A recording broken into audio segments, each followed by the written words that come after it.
তোমার বাবার চোখ বন্ধ হলে না বুঝবা দুনিয়া কাকে বলে। তোমার বাবার উপার্জন শেষ হয়ে গেলে না বুঝবা দুনিয়া কাকে বলে। তোমার কাঁধে যখন উপার্জনের দায়িত্ব আসবে তখন না বুঝবা দুনিয়া কাকে বলে, রোজগার কত কষ্ট। সেদিন আমি একজন লোককে দেখছি, তাকাইয়া দেখছি অনেকক্ষণ, ট্রাকের থেকে সিমেন্টের বস্তা নামাইতেছে। আমি লোকটার দিকে তাকাইয়া ছিলাম, সারাটা শরীর ঘামে, আমার মনে হয় যেন লোকটা মানে পানির মধ্যে, সারাটা চুল চেহারা তার ঘামে, ঘাম বাইয়া বাইয়া পড়তেছে। তাহলে এক বস্তা ট্রাকের থেকে প্রতি বস্তা সিমেন্ট নামাইয়া গোডাউনে থুইলে সর্বোচ্চ 60 টাকা 8 টাকা বা 10 টাকা দেয়। সর্বোচ্চ রেট হলো 10 টাকা, মানে এন থেকে হয়তো গোডাউনে থুইবে আর কি। তাহলে 50 বস্তা সিমেন্ট যদি এই বেচারা নামায়, তাহলে প্রিয় যুবক ছেলে 50 বার এই লোকটাকে, তোমার বাবাকে হতে পারে 50 বারই উনি কোমরটা বাঁকা, নাহলে কেমনে বস্তাটা লইব? 50 কেজি সিমেন্টের, 50 কেজি সিমেন্টের একটা বস্তা বেচারা কেমনে নিবে? প্রতিবারই তাকে কোমর বাঁকা করতে হয়েছে। প্রত্যেক বস্তা সিমেন্ট হয়তো ফালাইয়া ছোট্ট একটা গামছা হয়তো কোমরের থেকে খুলে আবার ঘাম মুছছে, আবার আরেক বস্তা লেগে গেছে, আর গুনছে কয় বস্তা হলো, বিনিময়ে 500 টাকা। হয়তো 50 বস্তায় 500 টাকা পাইছে, 10 টাকা করে। সেখান থেকে ভাঙ্গাইয়া তোমার 200টা টাকা দিছিল, তুমি বলছো তোমার স্কুলে দিতে হবে, সেই ঘামে ভেজা 200 টাকা। আর তুমি জানো আর সেই 200 টাকায় মোবাইলে ঢুকায়া উলঙ্গ ছবি আর নাচ গান নর্তকী দেখে শেষ করে দিছে। তুমি সন্তান না, বরং তুমি জানো আর, তুমি সন্তান, তুমি মানুষ না, বরং তুমি কুত্তা, তুমি জানো আর। তুমি জানো না তোমার বাবার এই 100টা টাকার পিছনে কতগুলো ঘাম ঝরছে, কতগুলো ঘাম ঝরছে। হ্যাঁ, আমার আব্বা ছোটবেলায় আমরা দেখছি সারাদিন স্কুল করে আব্বা যখন আসতেন, প্রাইমারি স্কুলে মাস্টারি করতেন, মসজিদে ইমামতি করতেন। আমার আব্বার 1টা বা 2টা গেঞ্জি ছিল, গেঞ্জিগুলোর এই পাশে এই পাশে ঘামে ভিজা। তো আমার মনে আছে কোনো সময় গেঞ্জি ধুইতে দিলে আমরা ধুইতাম না, আমি ফাটতাম না, মানে ঘামের গন্ধে বাবার গেঞ্জি ভিজা থাকত। সেখান থেকে আব্বা আমার মনে আছে মাস শেষে প্রতি 300 টাকা মাদ্রাসায় পাঠাইছে আমার লেগে। একটা পোস্ট কার্ডে তখন মানি অর্ডার করতে হইতো টাকা, তো মানি অর্ডার করলে একটা ছোট্ট পোস্ট কার্ড আছিল, ওটার মধ্যে নাম ঠিকানা লিখতে হইতো, নিচে দিয়া একটু জায়গা ছিল, এখানে নিজস্ব কোনো কথা থাকলে লিখতে হইতো। আব্বা লিখতে, আনিস তোমার জন্য 300 টাকা পাঠাইলাম, বাবা টাকা পাইয়া জানাইও। তো আব্বারে জানাইতাম যে বাবা টাকা পাইছে। এই 300 টাকা গুনে গুনে 2 টাকা ডাইলবাজি, 2টা পরোটা, এমনি আমি গুনে গুনে খাইতাম, হিসাব গুনে গুনে। এই জন্য দোস্ত আমার, বন্ধু আমার, আমি বিষয়টা বললাম, মেহনত, যথাযথ পরিশ্রম মানুষকে দুনিয়াতেও ভালো করে, আখিরাতেও ভালো করে। অনেক নওজোয়ান মাশাআল্লাহ, প্রিয় ভাই, আমি অনুরোধ করি পরিশ্রমী হও, মেহনতি হও। এমন সুন্দর জীবন, সুস্থতা, এমন সুন্দর যৌবন, এই শুধু শুধু নারী দেখে দেখেও না, এটা মিলে যাবে না।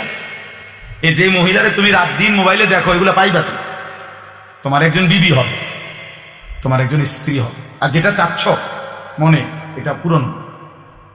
এই পৃথিবীর লাখ লাখ কোটি কোটি মানুষ স্বামী স্ত্রীর মিলনে এরপরেই এই মানব প্রজন্ম এখানে আসে, কাজে এটা তোমারও হবে। এটার জন্য অল্প বয়সে কুত্তার মতো হওয়া, চরিত্রহীন লম্পট, যে রাত দিন নারী দেখে, ছবি দেখে, জিনা ব্যভিচারের দৃশ্য দেখে, এমন নিকৃষ্ট জানোয়ার হওয়ার কোনো দরকার নেই। এটা এমনি মিল। বিয়ে শাদী তো স্বাভাবিক বিষয়, স্বামী স্ত্রী, নারী পুরুষের মিলন, তো আল্লাহ তাআলার কুদরতি নিজাম। আল্লাহ বলছে আমি এটা ব্যবস্থা করে রাখছিলাম, যথা সময়ই পৌঁছে যাবে, সময়ের আগে এক লোকমা খাবারও পৌঁছে। আমরা কিতাবে পড়ছি, কিতাবের মধ্যে আছে, আমরা পড়ছি যে হে আল্লাহর বান্দা, তোমার লোকমা যদি, তুমি আসো জমিনে, আর তোমার একটি লোকমা যদি পাহাড়ের উপরেও থাকে, তো নিশ্চিত মনে রেখো, ইয়াকিন, পাহাড়ের উপরের ওই লোকমাটাই তোমার মুখে পৌঁছবে। আর আল্লাহর ওলিরা বলেন, যদি হে আল্লাহর বান্দা, তুমি মুখের কাছে দুই ঠোঁটের সামনে নিয়ে আসছো লোকমা, কিন্তু যদি সেটা তোমার ফয়সালাতে না থাকে, খোদার কসম ওই লোকমা তোমার ভিতরে ঢুকবে না। নওজোয়ান ভাই, তোমরা যারা এখানে ওইদিকে দাঁড়ায় আছো, দয়া করে পিছনে গিয়ে বসো, আর নাই তো চলে যাও। ভাইয়া দাঁড়ায় থাকো, কারো যদি বসতে সমস্যা হয় দূরে চলে যাও, অন্য কোথাও চলে যাও, আর নাই তো এখানে বসো।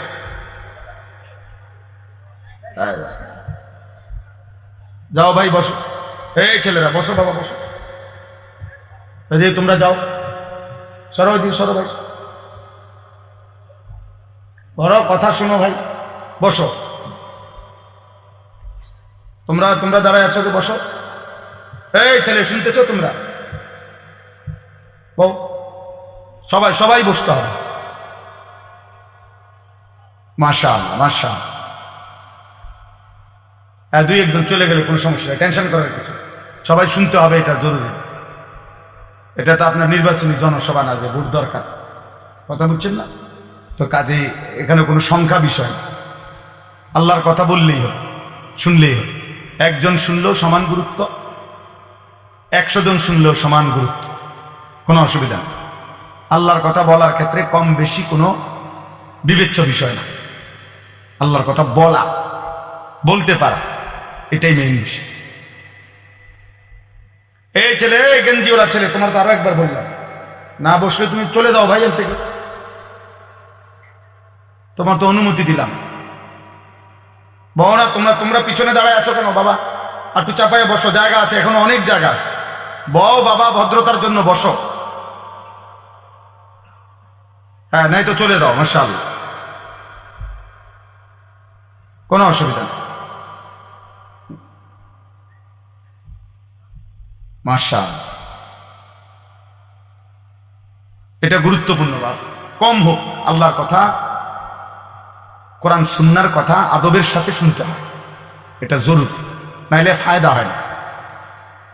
এক তো হইলো আমি, একজন চিৎকার দিল, একজন সুর দিল, একজন টান দিল, কিছু বুট বাদাম বেচা হইলো, এই সব মিলে কিছু একটা হইলো না ভাইয়া, এটা আসলেই মূল মাকসাদ না। একটা বাঁশ মাটিতে গাঁটতেও কষ্ট আছে। এই রাস্তাটা আমি আসছি এখন অনেক ভাঙ্গা, তাইলে প্রত্যেককেই কষ্ট করে আসতে হয়েছে। তা সেটা যদি কোনো ফায়দা না হয়, আপনি দেখেন ওইখানে বুট বাদামের দোকানে অনেক লোক দাঁড়ায় আছে, অসংখ্য লোক এখন এই মাত্র। তাহলে সামান্য বাচ্চাদের কতগুলো খেলনা জিনিস, এই ছোট ছোট বাস, ছোট ছোট গাড়ি ঘোড়া, এগুলোর দোকানে এত লোক দাঁড়ায় থাকা কি অর্থ আছে বলে? মানুষের তো স্বাভাবিক একটা বিবেক থাকা দরকার যে আমি এখানে কেন দাঁড়ায় রইলাম। অথচ বাড়ির থেকে রওনা দিছে, অথবা বাড়িওয়ালা ঘরওয়ালারা জানে ওয়াজে গেছে, এটা জানে না, কি বলে? কিন্তু শয়তান মাঝ পথে আটকায় রাখছে। হ্যাঁ, এটা কোরআনুল কারীমের মধ্যে আছে। আল্লাহ তাআলা কাছে শয়তান চ্যালেঞ্জ করেছিল, তাল্লাহি লা উযায়্যিনান্না আ'মালাহুম ওয়া লা উগবিয়ান্নাহুম আজমাইন। আল্লাহর কসম, হে আল্লাহ, আমি আপনার বান্দাদের কাছে তাদের কাজকে গুনাহের রং দিয়ে সাজিয়ে দেব, অতঃপর আপনার বান্দাদেরকে আমি পথভ্রষ্ট করে দেব, পথভ্রষ্ট করে দেব। আল্লাযীনা যাল্লা সা'য়ুহুম ফিল হায়াতিদ দুনিয়া ওয়া হুম ইয়াহসাবুনা আন্নাহুম ইউহসিনুনা সুনআ। কোরআন শরীফে আছে, আল্লাহ বলেন অসংখ্য ক্ষতিগ্রস্ত বান্দা আছে এমন, দিন রাত তারা তাদের পরিশ্রম, কর্মকাণ্ড, কাজকর্মের দ্বারা ভাবতেছে অনেক ভালো কিছু করছে। আল্লাহ বলেন অথচ আসলে তারা ধোঁকা খাচ্ছে, বরং পথভ্রষ্ট হচ্ছে, নিজেদের সমস্ত আখিরাত খাসারা বরবাদ করছে, বরবাদ করতেছে। আফামান যুগিনা লাহু সুউ আমালিহি ফারাআহু হাসান, এটাও কোরআন শরীফের আয়াত। আল্লাহ তাআলা বলেন, যাকে তার গুনাহ, তার নাফরমানির কাজটাকে তার কাছে খুব সুন্দর করে দেয়া হয়েছে, আর সে এটাকে মনে করতেছে ভালো কাজ, অথচ আসলে শয়তান তার নিকটে গুনাহকে সুন্দর করে সাজিয়ে দিয়েছে, সাজায় দিয়েছে। এই জন্য বাপ আমরা এটা বুঝা উচিত। আরবিতে বলা হয় কালিমাতু হাক্কিন উরিদা বিহাল বাতিল, কথা সত্য মতলব খারাপ। অর্থাৎ অনেক সময় এমন হয় যে কথা তো সুন্দর কিন্তু ভিতরের উদ্দেশ্য খারাপ। এই জন্য অনেক কিছু তো আমাদের কাছে মনে হয় এটা করলে খুব সুন্দর হবে, কিন্তু এর দ্বারা উদ্দেশ্য ভিন্ন। এই জন্য দেন একটু আগায় দেন, একটু একটু করে। আরে আপনি কথা বলেন, আসতে বলেন। মানুষের আগাইবার কথা কই এত ধমক দিলে তো হইতো না। নিজের বসা নিজে বসেন, দেখ একটু একটু আগায় দেন। মানুষ একজন বসতে এত আগাল্লা কি দরকার? জি মাশা, চলেন। 2 নম্বর কথা হলো ভাইয়া, আমার প্রিয় ছোট ভাই হাফেজ মাওলানা আতিকুর রহমান আশরাফ, আমি আইসেই শুনতেছি বলতেছে, এই মাত্র সে বলছে এটা আপনাদের কাছে। আমি আবার বললাম, ছেলেরা ভাইয়া, একটা ছেলে মোবাইল হাতে ধইরা ভিডিও বা রেকর্ড করবা না, আমি নিষেধ করলাম। আর একটা মোবাইলও ধরে রাখবে, আমি নয়তো উঠাই দেবো তোমার দোস্ত, তুমি উঠে যাইতে হবে এখান থেকে। এরপরে ধমক দিলে লজ্জা পাইবে। আমি আগেই বলছি, আমি ব্যক্তিগতভাবে কোনো প্রার্থী না, নির্বাচনের কোনো জনসভার জন্য আসিনি। আমার একটা মার্কা আছে, সবাই একটু খেয়াল রাখেন, না কোনো মার্কা নেই। কথা বুঝছেন কিনা? আমি কোনো প্রার্থী না, এটা কোনো নির্বাচনী জনসভা। অল্প একটু সময় আল্লাহর কথা বলা, আখিরাতের কথা মনে করায় না। ওয়াজের মূল মাকসাদ কি? মূল মাকসাদ আত-তারগীব ওয়াত তারহিব। অর্থ হলো জান্নাতের কাজের প্রতি উৎসাহিত করা, জাহান্নামের কাজের প্রতি ভয় প্রদর্শন করা। আত-তারগীব মানে হলো উৎসাহিত করা, আত-তারহিব মানে হলো ভয় প্রদর্শন করা। এটাই মূল ওয়াজ, মূলত মাকসাদ এটাই, যে আখিরাতের দিকে, জান্নাতি কাজের দিকে আপনাকে উৎসাহিত করলাম, আর জাহান্নামী কাজের দিকে ভয় প্রদর্শন করলাম, ভয় প্রদর্শন করলাম। এটাই মূল বিষয়। এই জন্য দয়া করে অল্প একটু সময় আমরা মনোযোগ দিয়ে শুনলে ফায়দা। মোবাইল নিয়ে আসা রাখুন। আমি এখানে নামছি এই মাত্র গাড়িতে, পুরাটা জায়গা আমরা খেয়ালও করি নাই, ড্রাইভারও বুঝে নাই, মানে পুরা কাদা। আমি কাদার মধ্যে পাও ডাইবা গেছে, আমি আপনার লুঙ্গি সহ জামাটা উঠাইতেছি, আর ওই অপদার্থ এটার ভিডিও করতেছি। তাহলে মানুষ কি পরিমাণ, ছেলেরা কি পরিমাণ বিকৃত মস্তিষ্ক, কি পরিমাণ প্রতিবন্ধী আপনি ভেবে। একটা জলজ্জান্ত বাস পুড়ে যাচ্ছে, হাজার হাজার লোক ভিডিও করতেছে। একটা জলজ্জান্ত মানুষ পানিতে ডুবে যাচ্ছে, হাজার হাজার মানুষ ভিডিও করতেছে। এই হলো প্রজন্মের এখনকার হালাত, এখনকার জেনারেশনের হালাত। এই কয়েকদিন আগে নোয়াখালীতে অনেকেই শুনছেন, একজন প্রবাসী পরিবারের 7 জন একটা মাইক্রোজে পানি পড়ে গেছে, শুনছেন না? মারা গেছে। যে ওই লোকের একটা সাক্ষাৎকার দিছে, আমি নিজে শুনছি। বেচারা কানতে কানতে বলছে যে আমি মাইক্রোটা যখন পানি পড়ে গেছে, শত শত মানুষ আসছে পুকুরের পাড়ে, আমি প্রত্যেকের কাছে কাকতি মিনতি করছি, অনুরোধ করছি, কেউ একটু নামলো না পানিতে, যে চেষ্টা করলো না। সকলেই শুধু মোবাইল দিয়ে ছবি। আল্লাহর কসম, সে আফসুস করছে।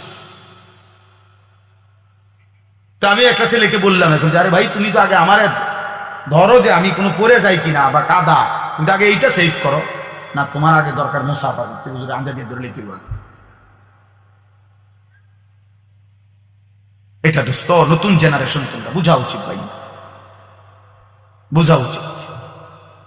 একটা মোবাইল যদি জীবনের সবকিছু হয়ে যায়, 24 ঘন্টা এই জীবন সামনে আগাবে না। আখিরাত তো পরের বিষয় ধরলাম, দুনিয়াও বেশি দিন টিকবে, দুনিয়াও বেশি দিন টিকবে। গাফলত কোনো মানুষকে, গাফেল মানুষ দুনিয়াতেও কোনো উন্নতি করতে পারে না, আখিরাতেও না। অমনোযোগী, অবহেলা, খামখেয়ালি, কাজের প্রতি নিষ্ঠা নাই, আগ্রহ নাই, পরিশ্রমের মানসিকতা নাই, ওই মানুষ দুনিয়াবি বাজার ব্যবসা লেনদেন নিজের দুনিয়ার কাজেও ভালো করতে পারে। আপনারা সবাই বুঝবেন, দেখেন, জিজ্ঞাসা করে যে এই দোকানদার কোনো কাস্টমার যদি 3বার 4বার আইসা দেখে, মনে করেন এক সপ্তাহের মধ্যে উনি 3বার আইসে এই দোকানে, আইসা 3বারই দেখছে দোকান বন্ধ অথবা দোকানদার নাই, এরপরে সে পরবর্তী 6 মাসেও আর কোনোদিন এই দোকানে আসবে, দেখেন সে বলবে যে এনে দোকানদার থাকে না, আর বলা যায় না এটা বন্ধও থাকতে হবে, এই শেষ, মানে তার ব্যবসা শেষ, সে আর দাঁড়াইতে পারে না। এই জন্য এটা একটা নিয়ম, কাজের প্রতি নিষ্ঠা থাকতে হবে। এত বেশি পরিমাণ গাফেল, সারাক্ষণ হাসি, সারাক্ষণ মজা, দুষ্টামি, সারাক্ষণই মোবাইল নিয়ে ব্যস্ত থাকা, এ তো গাফলত ভাই, এ তো গাফলত, খামখেয়ালি। আর গাফেল মানুষ দুনিয়াতেও কোনো ভালো কিছু করতে পারে না, আখেরাতেও। ও আপনাদেরকে হঠাৎ আমি শুনলাম শুনাইতেছে আমার ওয়াজের 21 বছরের কথা। আমার 21 বছর এক এক দিন আমি কেমনে পার করছি এক মালিক জানে।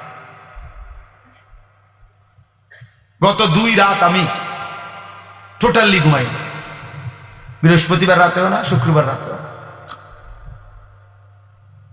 পাবনা থেকে আমি আসছি সকালবেলা, সকাল 7টা, বয়ান করছি 1 ঘন্টা, ফেরি পার হইতে লাগছে মোট 8 ঘন্টা, 8 ঘন্টা, তাই না? এই জন্য দোস্ত বুঝাইতে চাচ্ছি, কাজের প্রতি নিষ্ঠা থাকতে হবে, আন্তরিকতা থাকতে হবে। দুনিয়াতেও কেউ যদি ভালো কিছু করতে, আজকে যারা বড় বড় শিল্পপতি, দুনিয়ার লাইনে বড় বড় পয়সাওয়ালা, দেখবা যে হালাল হারাম পরে, কিন্তু কমপক্ষে সে যে এই পর্যায়ে গেছে, হালাল হোক হারাম হোক, সে যেটা বুঝছে এটার উপরে সে সর্বোচ্চ দিন রাত মেহনত করছে। তার দিবানিশির মেহনত, পরিশ্রম, মাথার ঘাম তারে এই পর্যায়ে নিয়ে আসছে। আমার একদিন একজন বড় ব্যবসায়ী, ঢাকা পল্টনের 1000 কোটি টাকার মালিক এখন, উনি বলছিলেন, হুজুর আমি দোকানে দোকানে দাঁড়ায় থাকতাম, তারা দুপুরবেলা খানা খাইলে দোকানদাররা বাটির কোনা দিয়া যদি 2 গা ভাত, ক্ষুদ্র তরকারি বাকি থাকতো, আমার এগুলা দিলে আমি 3-4 দোকানের এই খানা একত্র করে আমি 2 গা ভাত খাইতাম। আমি এভাবে তাকায় দাঁড়ায় হাঁটতাম, শুধু দোকানদাররা খাইলে যদি ক্ষুদ্র দেয় আমারে, আমি এত অভাবী ছিলাম, কিন্তু সেই আল্লাহ আমাকে মেহনতে পরিশ্রম করে গেছি, আজকে 1000 কোটি টাকার না। স্বাভাবিক একটা রেস্টুরেন্টে আছে না 16 তালা। তাইলে দোস্ত দুনিয়া বললাম, দুনিয়া দুনিয়া বাংলাদেশের একজন প্রতিষ্ঠিত ব্যবসায়ী ছিলেন, কিছুদিন আগে মারা গেছে, আমি ইচ্ছা করে নাম বলতেছি, পত্রিকায় ওনার অনেক বড় লেখা আছে। উনি বলছেন বাড়ির থেকে 90 টাকা নিয়ে সর্বপ্রথম আমি সায়দাবাদ গেছি, ঢাকা সায়দাবাদে যারা মাটি কাটে ওই সময়, তাদের সাথে যে যোগ দিছি মাটি কাটবে, তারা বলছে যে কোদাল এবং টুকরি নিজের না হইলে হইতো না। আমরা অন্ত করছি আরো বিপদে, মাটিও তো কাটতে পারতাম না, কারণ আমার তো কোদালও নাই, টুকরিও নাই। এরপরে আবার গায়ে খাইটা কষ্ট করে তারপরে কোদাল টুকরি কিনছি, ওইটুকু দিয়েই সে বাংলাদেশের মৃত্যুর আগে তিনি বাংলাদেশের একজন প্রথম শ্রেণীর ঠিকাদার ছিলেন, 1000 কোটি কোটি টাকার এই রোডের, হাইওয়ে রোডের কাজ করতেন। একটা সময় এই 90 টাকা ফুঁসি। তাহলে ছেলেদেরকে বললাম, বাবা দুনিয়াও ভালো হবে না, এই ফেটে বাতে চলবে কোন রকমের জোড়াতানি, এই চুলে ঘুরে কারি বাহারা দিন, এই কামে দূরে দিছে শয়তান তোমারে, ইবলিসে, যে তোমার একটা মহান কাজ দিছে, যে তোমার একটি জীবনের শ্রেষ্ঠ কাজ হলো প্রতিদিন সকাল থেকে রাত ঘুম পর্যন্ত 1 লক্ষ বার তুমি মোট চুলের এরকম ছিলেন, এই একটা তোমার দারুণ কাজ দিছে শয়তান, তোমার মতো ফালতু লোকের একটা কাজ করা। তোমার একটা দারুণ কাজ দিছে যে তুমি নিজের পয়সা দিয়ে এমবি ঢুকাইবা, আর সারা পৃথিবীর পাগল ছাগল, সুস্থ অসুস্থ, যে যা মোবাইলে দেয় তুমি শুধু টাইনা টাইনা দেখবা। টাকা যাবে তোমার, সময় যাবে তোমার, হায়াত যাবে তোমার, কামাই হবে ওদের।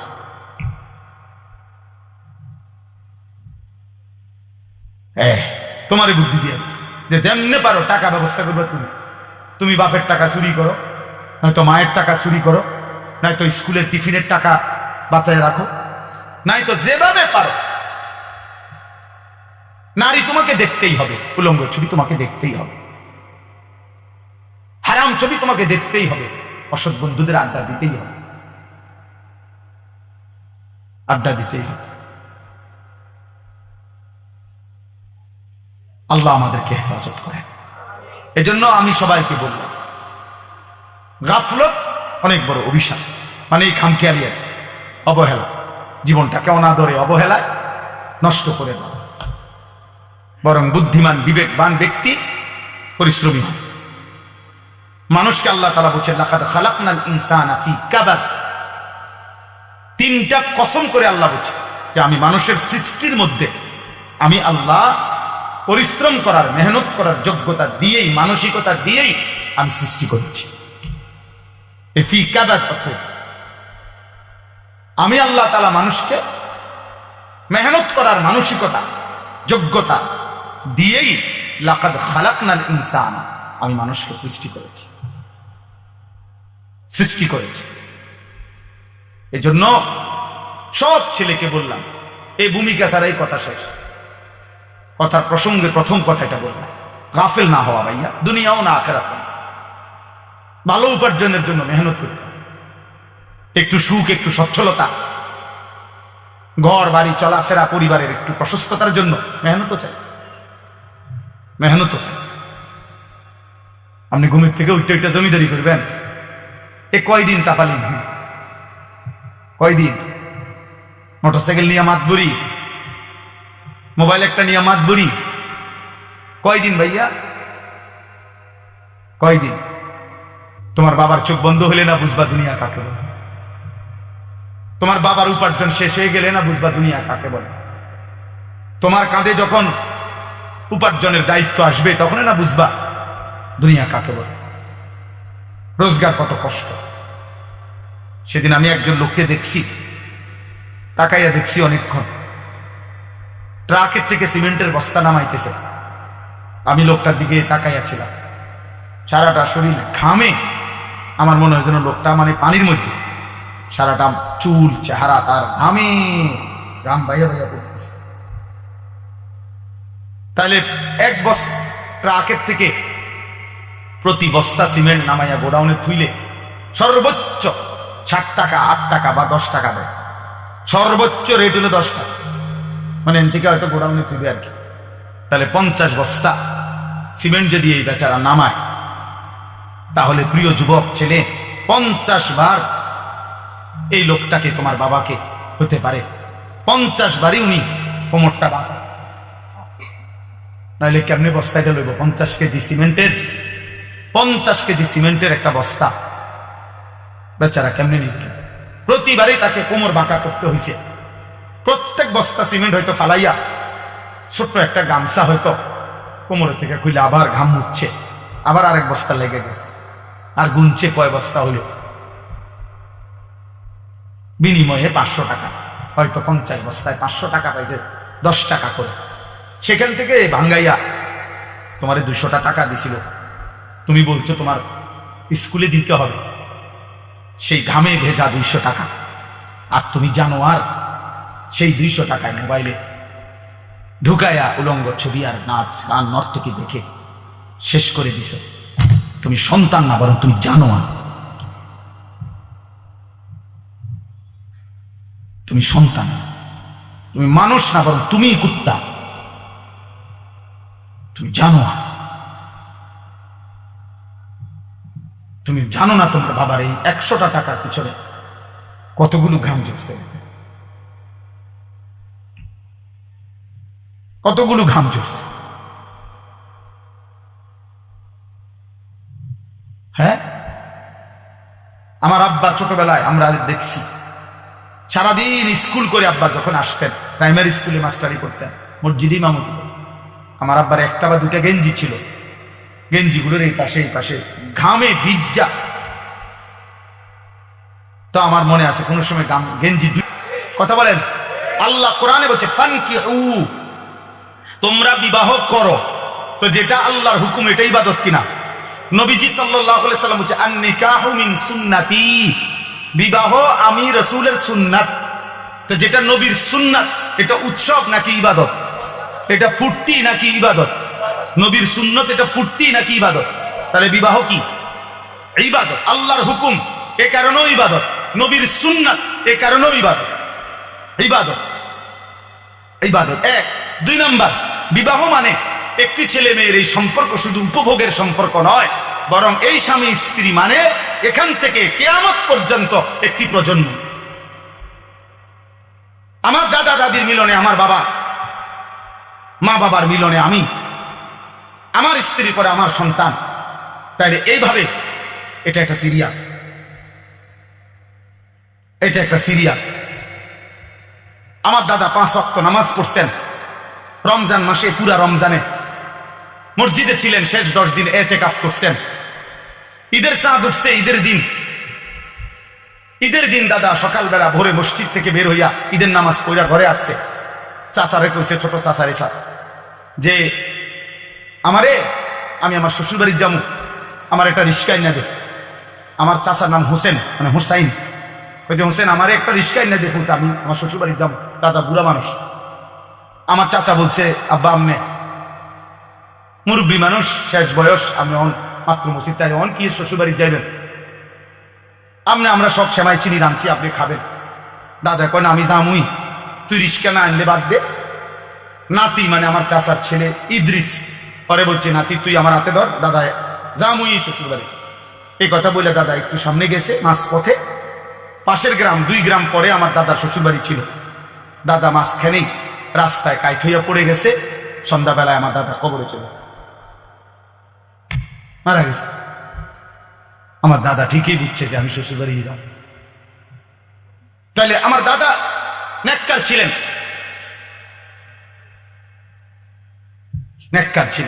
নিজের হাতে মসজিদ গড়ে গেছে। তাহলে এটা একটা প্রজন্ম, স্বামী স্ত্রীর সুন্দর একটি সম্পর্ক, এদের ঈমান ইসলাম, এদের পাক পবিত্রতা, পর্দা পুশিদা, এটা একটা জেনারেশন তৈরি করে।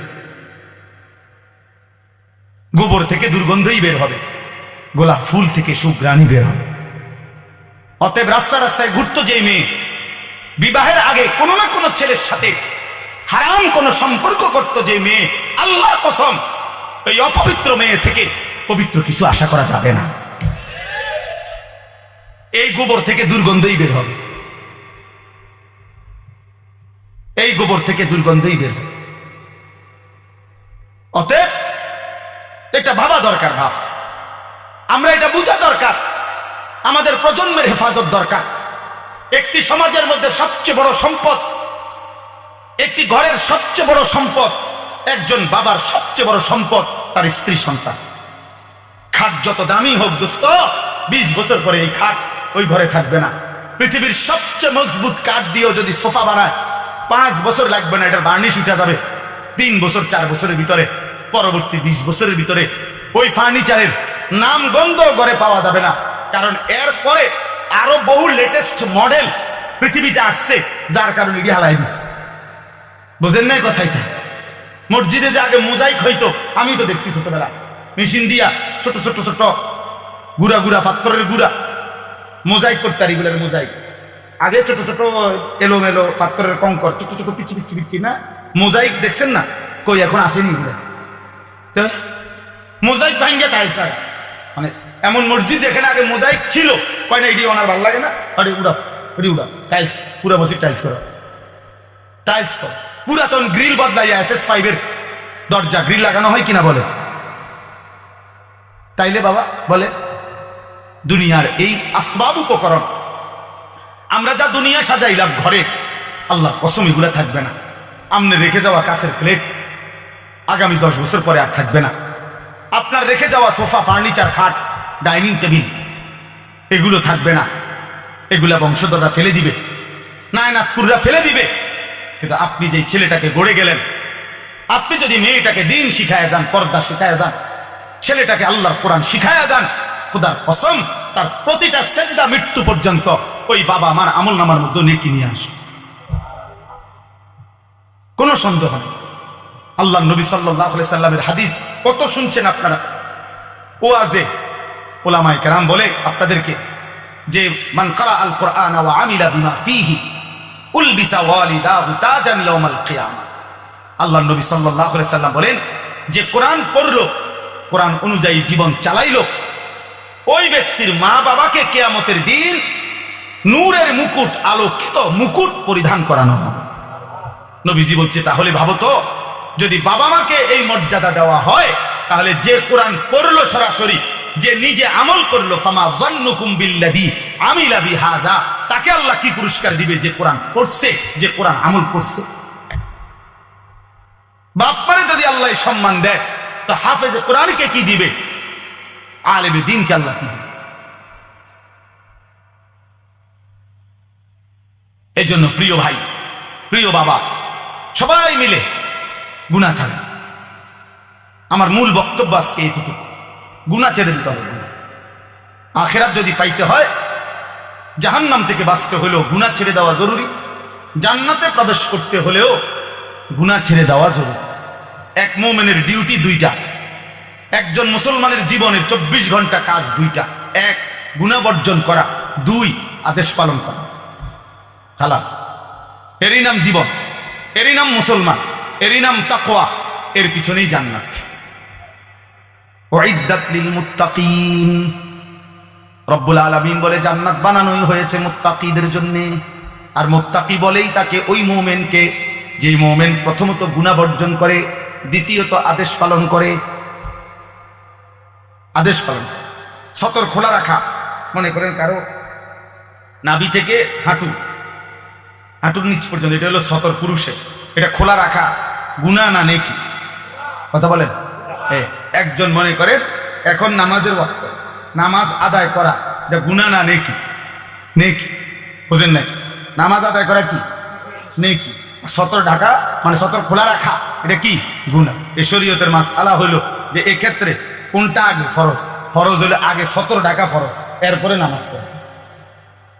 হিসাব বুঝছি? নামাজের বাহিরে যেই ফরজগুলা, এর মধ্যে একটা কি আছে? তাহলে বোঝা গেল আগে তুমি এই গুনাহটা আগে কি করতে হবে? সরাইতে হবে, সতর ঢাকা, এরপরে সেজদা দিবে, এরপরে সেজদা দিবে। আগে সুদের থেকে বাঁচা জরুরি, এরপরে দান সদকা উপকারী। আগে কিস্তির থেকে বাঁচা জরুরি, এরপরে দান সদকা করা উপকারী। আগে লোন থেকে বাঁচা জরুরি, এরপরে দান সদকা করা উপকারী। মসজিদে টাকা না দিচ্ছেন 30,000, কিন্তু 30 লাখ টাকা দিয়ে আপনি সুদের ব্যবসা করেন, এই বাটফার, কি সওয়াব? হারামখোর, সওয়াব কিসের? আবার সওয়াব তোমার আব্বাই দেয়। সুদ করে 1 টাকায় কোনো নেকি হয় না, 1 টাকায়ও না। ফ্যান হয় নেকি হয় না, টাইলস হয় নেকি হয় না। নেকি ইমাম সাহেব দেয় না, ইমাম সাহেব শিক্ষা দিলে হইতো না। মাহফিলের বক্তা যদি একারে জনাব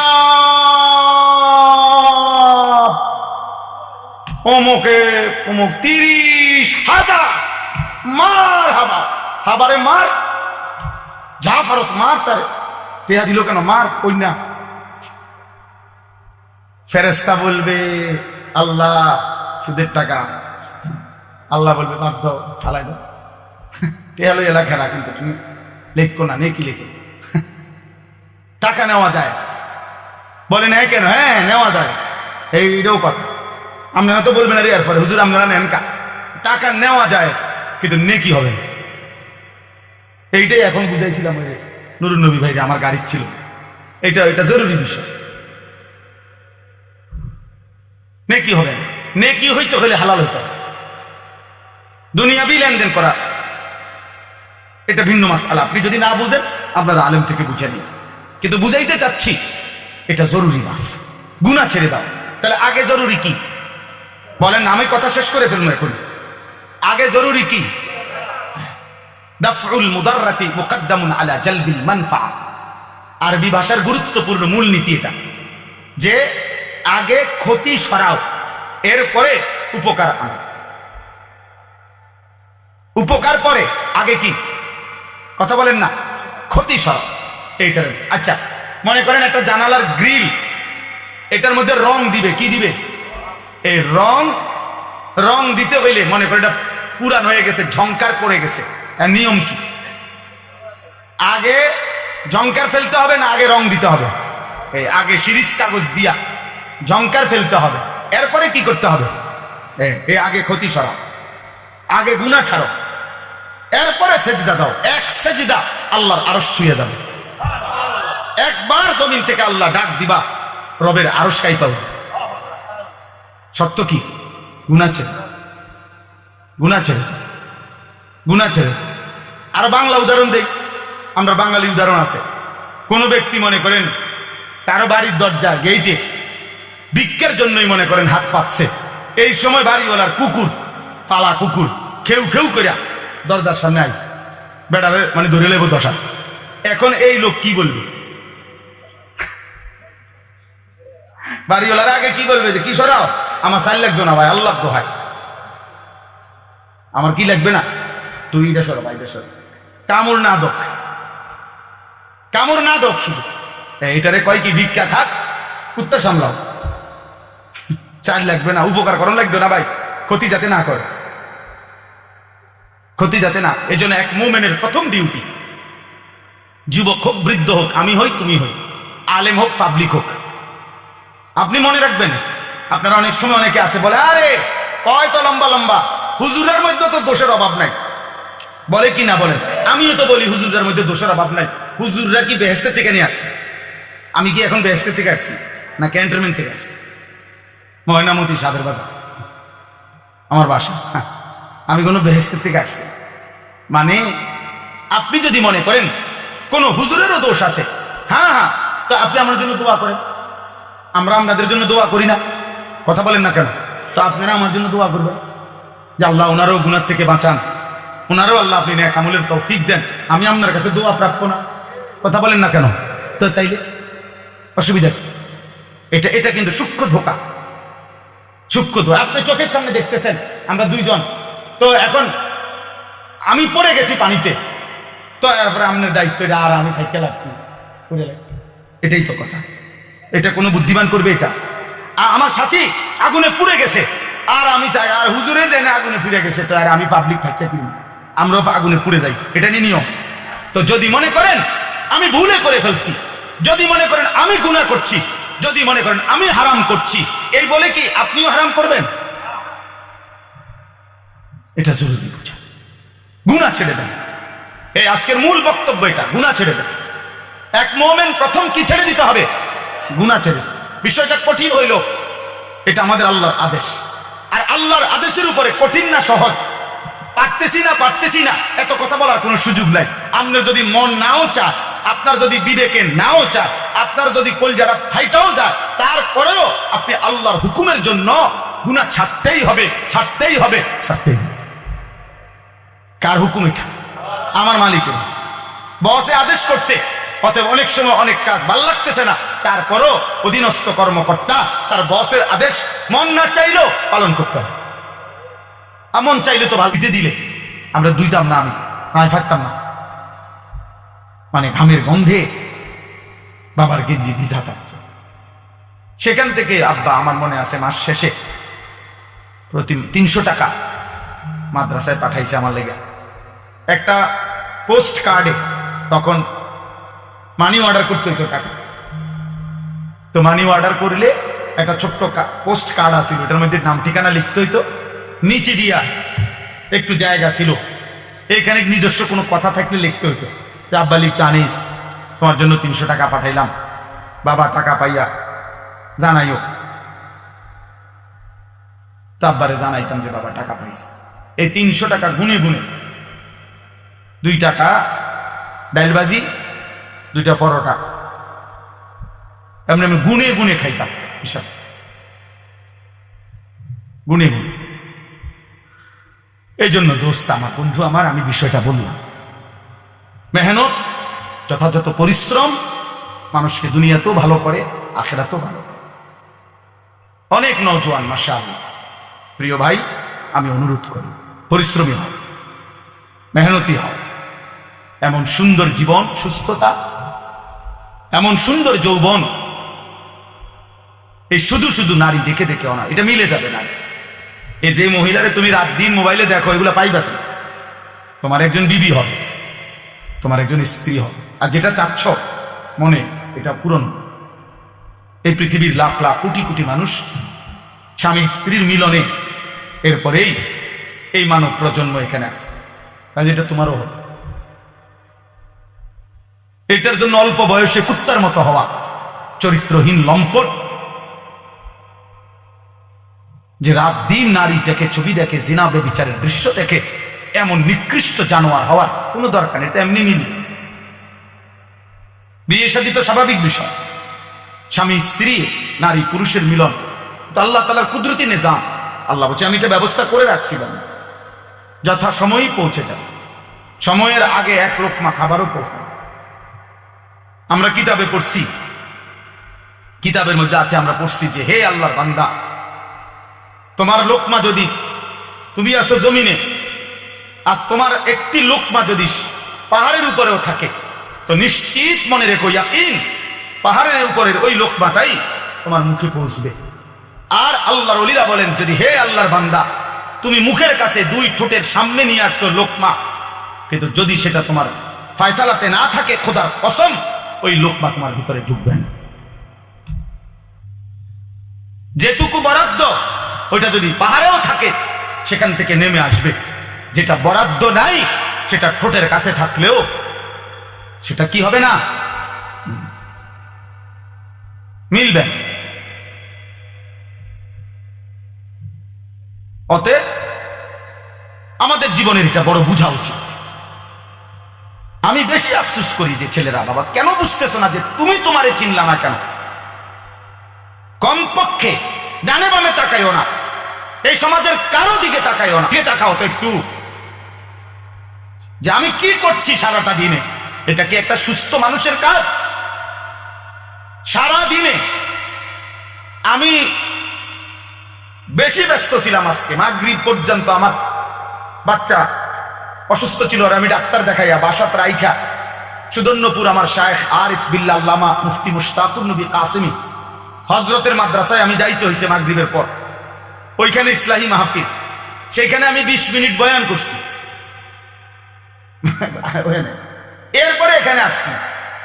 আমি বারবার যোগাযোগ হইতেছে যে দেরি হয়ে যাইতেছে, বা আমার আরেকটা মাহফিল আছে, সবই ঠিক আছে, কিন্তু আমি মাঝখানে ঠিকই এরপরেও এলিটগঞ্জ পাম্পে আমরা এশার নামাজ জামাতে পড়ে আসছি। মাহফিল যদি কাইতে হইয়া যায়, শীত হইয়া যায়, আমাকে আমার নামাজ পড়তে হবে না? শ্রোতা যদি চলেও যায়, আমাকে আমার নামাজ পড়তে হবে না? ওই দেখো, ওই দেখো, ওই অপদার্থরে দেখো, ঠিক মতো চোখেও দেখে না, কিন্তু তোমাকে মোবাইলে নিয়ে, হ্যাঁ চোখের লোকে লাগাই দাও, এটা গাম দিয়া কষ্টে লাগাই দাও, এই যে আছে এখানে কষ্ট। হ্যাঁ হ্যাঁ, না না, লজ্জা, লজ্জা হবে কোন দিন? কোন দিন হবে বলেন? হায়া হবে কোন দিন? তাই শিখবে কোন দিন? আমার ছেলেরা, সন্তান শিখবে কোন দিন? ফেরাবে কে এদেরকে? কারো, সবাই, আমরা সবাই ভাবতেছেন পাশ কাইটা জায়গা, সবাই ভাবতেছেন মাথা নোয়া জায়গা, সবাই ভাবতেছেন যার যার রুমে ঢুকে গেলে, ঘরে ঢুকে গেলে দরজা বন্ধ করে দিলে নিরাপদ। আল্লাহর কসম, কোন সমাজের মধ্যে যদি জিনা বেড়ে যায়, বেবিচার বেড়ে যায়, নারী ছেলে মেয়ের অবাধ মেলামেশা চলাফেরা যদি বেড়ে যায়, রব্বে কাবার কসম কিতাবে আছে, ওই সমাজের কোন ঘর আর পবিত্র নারী মেলা কঠিন হয়ে যায়। আগামীর প্রজন্ম হয়তো নেককার মেয়ে, চরিত্রবান মেয়ে, সতী সাধ্যী মেয়ে মিলাটা কঠিন হয়ে যাবে যদি জেনা বেবিচার আর পরকিয়া আর হারাম অসভ্যতা এইভাবে ছড়িয়ে যায়। কষ্ট হয়ে যাবে, কষ্ট হয়ে যাবে। এমনি বেড়ি তো একটা মিললেই হইল না, একজনের লোকে হুইত্যা লাইলে তো হইল না। বোঝেন নাই আমার কথাটা? একজনের লাগে শুয়ে লাইলে তো হইল না।